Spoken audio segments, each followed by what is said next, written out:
and thought I would share a little something that's come up for people this week.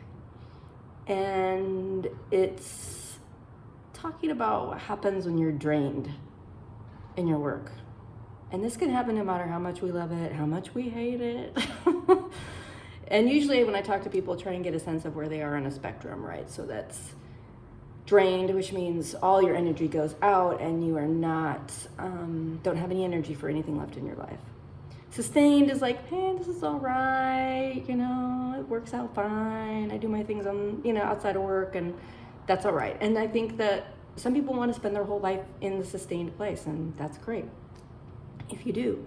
And then there's the fulfilled, inspired spot, which is, oh my gosh, think about that spiral is moving upwards, right? You get more energy from your work. That energy serves your personal life. There's excitement. And I think that many of us will fall on anywhere on that spectrum many times in our lives, and even in the same job, right? In the same role, sometimes even in the same month. But when we think about being drained, there's a picture in my mind about like a well, right? There's water in that well, and we need that water to do different things in our lives. And so if that well is full of water, we're in good shape. Now, most of the time when people are drained, you send that bucket to the bottom and it just thunks, right? There's nothing left. And so when people are in search or trying to figure something out, or trying to make a change, it's difficult when you're drained, because all of those things, imagining, searching, take energy to do.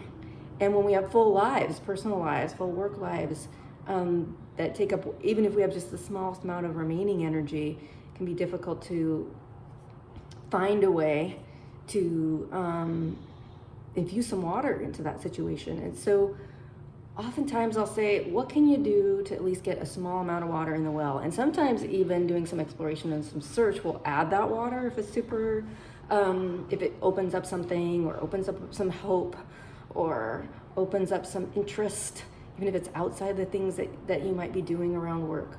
So that's a tip that I think is useful in thinking about any kind of change, any kind of transition, and paying attention to what's the level of the well, what's giving you energy, what's putting water in the well versus taking water out of the well. And if there's any way to minimize those things that lessen it and increase things that fill it, it's worth looking at. Okay, this and other things are in my workbook. Link in bio. And if there's any way I can help, just let me know.